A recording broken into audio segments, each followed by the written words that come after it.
Warning, there is a good chance Bitcoin Mike has no idea what he's talking about. Do your own research. Enjoy the show. Thank you. All right, folks, we got Bitcoin coming in at 29,543 on this fine, rainy Sunday. And Ethereum at 1,900. Cardano still hanging out at 40 cents. All your altcoins are looking relatively strong from where they've been the last couple of weeks. Essentially, not much has changed. We had that major dump down to 27,000 last week, and then we shot right back up to 29. Actually, we shot back up to 30. We got rejected off 30, and now we're back to 29.5. Of course, that dump last week was because of fake Twitter news off of that Arcam investment saying that, you know, the government is selling all that Mt. Gox Bitcoin. So all fake news, dumped, then come back. So what do we want to talk about today? What's going on? Well, first of all, I want to mention Litecoin really quick. You know, not a lot of people talk about Litecoin. Every time I make a Litecoin video, it's always negative about Litecoin. Not me, but people in my comments. Oh, Litecoin's not going to do anything. Litecoin sucks. People who say that about Litecoin are people who are new to the market. Because anybody who's been in crypto since 2017 or before knows that Litecoin is an easy 15, 20, 30x every bull cycle. It's almost like guaranteed. Yes, it doesn't do the 100x, it doesn't do the 50x anymore. Those days might be gone from Litecoin, but it's like a guaranteed 15, 20x. And it's like, you know, it's not going to get labeled a scam. You know, there's not going to be a rug pull. You know, they can't be labeled a security. And it just doesn't make sense to anybody. To me, it's a safe investment, or at least as safe as you can be in crypto. And a lot of these people, oh, well, it's not like a Terra Luna that did 100x or 1,000x, but yeah, Terra Luna went to zero. Or it's not like a Phantom or even like a Cardano. It's not like a Cardano that did a 50 or 100x last time. Yeah, but that's because Litecoin's been around longer. The ROI just isn't there with Litecoin anymore, like with some of these newer coins. Just like with Cardano, Cardano's not going to do a 50x this cycle, folks. When I got into Cardano, it was 3-4 cents. I bought some at 2 cents. Sold most of my Cardano at over $2. That's like a 50x. Cardano's not doing a 50x this cycle. We'll be lucky to see a 10, 15x with Cardano. That's what happens every cycle as the market cap grows in these projects. The ROI becomes less, but they also become more safe. It becomes more of a safe investment. And I'm fine with that. And that's how I see Litecoin.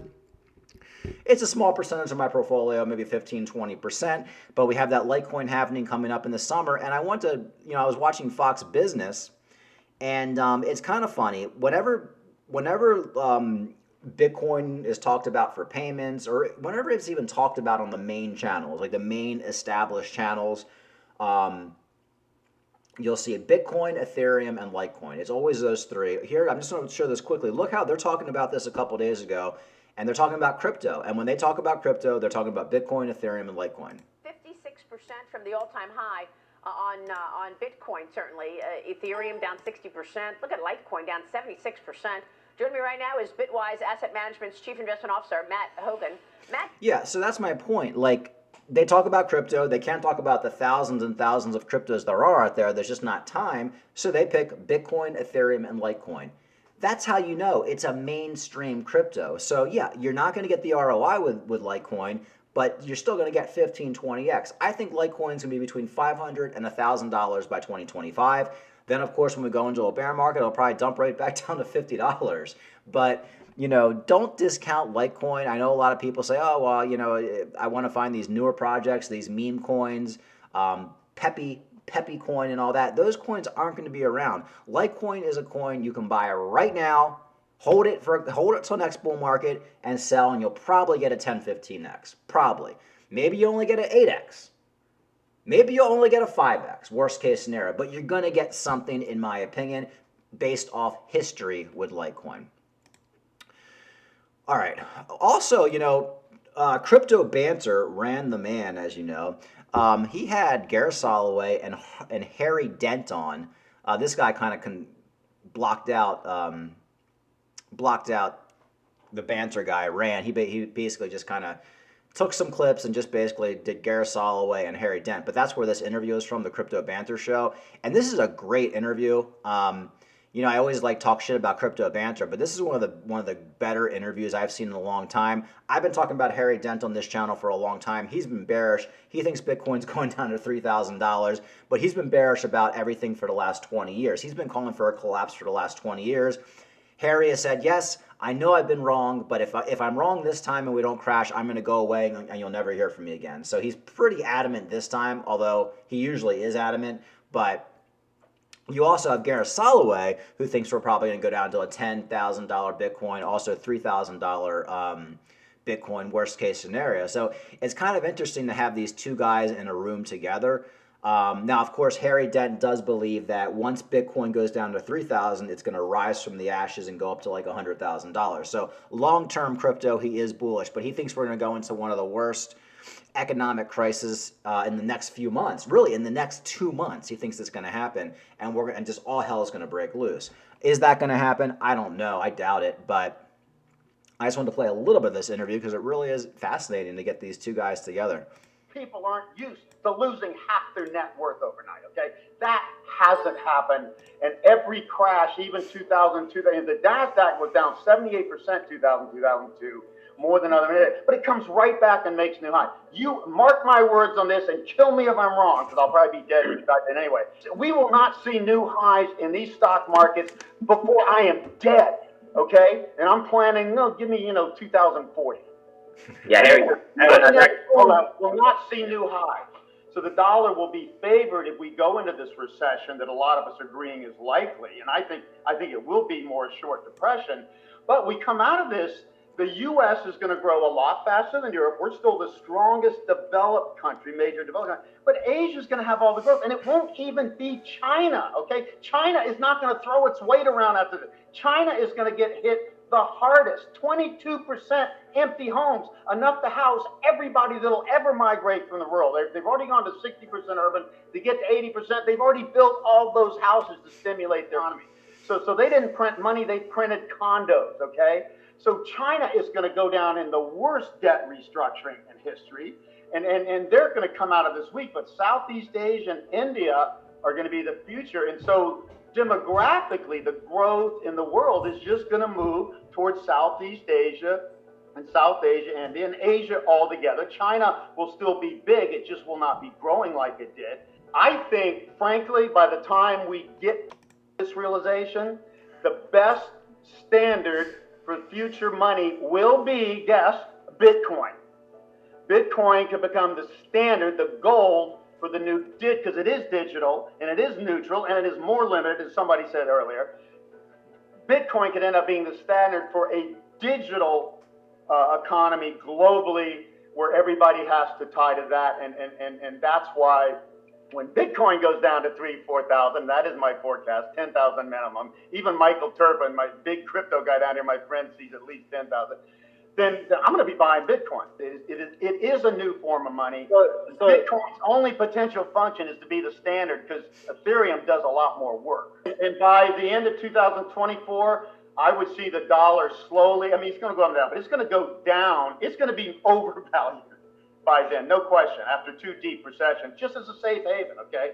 Yeah, I agree. I think it's definitely a Cold War with China. China is slowly trying to take the U.S. down, and its kind of Belt and Road development kind of becoming the biggest player. China wants to be that major influence all over the world, the one that's in control like the U.S. has been for so long. So I absolutely agree. I think this is just part of the plan for them. And do I think that they really care that much about Russia in terms of maybe supporting them? No, I don't think so. I think it's more in their bigger scheme of plan of what they're trying to achieve by destabilizing the U.S. and ultimately destabilizing the U.S. dollar. So it's all this kind of complex thing. I agree that ultimately we could be starting that hot war like we know is going on with Russia and Ukraine, and you have all these countries that they're into that war with just little bits, right? It's just a little bit of here, a little bit there, but it ultimately creates the potential for a world war type of situation. Yeah, absolutely. Real quick, let me say that China, I think, is a paper tiger, over leveraged. No country would have 22% empty homes and not be in a depression, okay? So I think China's whole stature in the world, and they're the next big thing, and they're going to overtake, and they're going to pass U.S. I don't think they ever pass the U.S. in my lifetime, okay, number one. Although they'll still be number two for a long time. So I think their status kind of goes down, and that really opens up for Southeast Asia and India to emerge. The power is with Asia in the future, but China has made a huge mistake being a top-down, non-democratic, non-capitalistic country, over-investing, overdriving their economy beyond anything in history. This bubble burst will decimate their image. They are not going to be seen as the big guy who's going to take over the world in 2 or 3 years if I'm half right. Okay, so China's going to get taken down a leg. That's going to be good for the balance. In other words, we won the Cold War with Russia over time because we were the better, stronger system and economy.